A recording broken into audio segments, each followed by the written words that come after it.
नमस्कार, स्वागत है आपका इंडिया न्यूज़ इन खबर में और मैं हूं मनोज कुमार। देश के 73वें स्वतंत्रता दिवस के मौके पर आज प्रधानमंत्री नरेंद्र मोदी ने कई महत्वपूर्ण घोषणाएं की। वैसे तो उन्होंने काफ़ी सुधारों की बात की। उन्होंने कहा कि पिछले 70 सालों में जो काम नहीं हुआ वो हमने 70 सालों में किया। इन महत्वपूर्ण सुधारों में एक जो सबसे महत्वपूर्ण घोषणा प्रधानमंत्री ने की, उसमें बताया कि अब तीनों सेनाओं का एक सेनापति होगा। प्रधानमंत्री ने कहा कि हालांकि तीनों सेनाओं के बीच में समन्वय पहले से भी था, तीनों सेनाएं बेहतर कार्य कर रही थीं, लेकिन बदलते युग के अनुसार, बदलते वक्त के अनुसार ये आवश्यक हो गया था कि तीनों सेनाओं का एक चीफ हो। इसलिए चीफ ऑफ डिफेंस एक नए पद का सृजन किया गया है, जो तीनों सेनाओं की निगरानी करेगा और तीनों में बेहतर तालमेल कैसे बैठे इसकी व्यवस्था करेगा। पिछली बार जब कारगिल युद्ध हुआ था, उस वक्त भी इस बात की मांग उठी थी कि तीनों सेनाओं का एक प्रमुख बनाया जाए, क्योंकि तीनों सेनाओं के अलग अलग प्रमुख हैं, थल सेना अध्यक्ष, जल सेना अध्यक्ष और वायु सेना अध्यक्ष। लेकिन अब तीनों सेनाओं का कोई एक ऐसा पद हो जो तीनों के बीच बेहतर तालमेल बिठा सके। तो सीडीएस के तौर पे अब एक नियुक्ति होगी, नए पद का सृजन किया गया है, जो सीडीएस इन तीनों के बीच में तालमेल बैठाएगा। जो इसमें महत्वपूर्ण बात कही गई है, उसमें पीएम मोदी ने कहा कि हमारे देश में सैन्य व्यवस्था, सैन्य शक्ति और सैन्य संसाधन में सुधार पर लंबे अरसे से चर्चा चल रही है।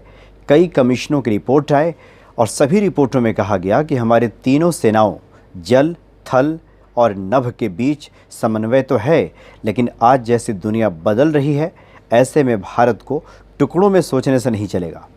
और इसीलिए कहा उन्होंने कि सैन्य शक्ति को एक मुस्त होकर आगे बढ़ना होगा।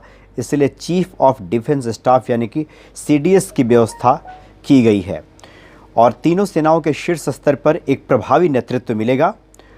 और अभी जो चीफ ऑफ स्टाफ यानी सीओएससी होता है, चीफ ऑफ स्टाफ कमेटी में सेना, नौसेना और वायुसेना प्रमुख रहते हैं।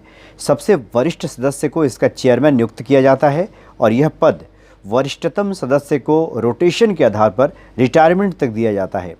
चूँकि 1999 जब कारगिल युद्ध हुआ था, उस वक्त देश की सुरक्षा व्यवस्था में कमियों का पता लगाने के लिए जो एक कमेटी गठित की गई थी, वहाँ भी ये सुझाव दिया गया था कि एक चीफ ऑफ डिफेंस यानी तीनों सेनाओं के बीच समन्वय बिठाने के लिए एक पोस्ट की आवश्यकता है।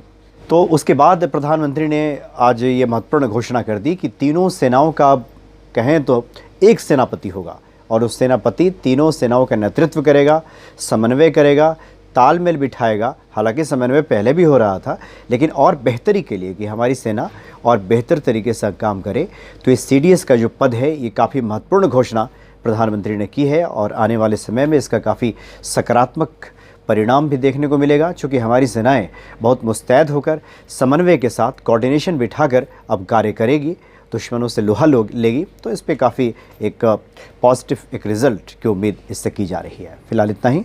नमस्कार। इन खबर चैनल को सब्सक्राइब करें और बेल आइकन दबाना ना भूलें।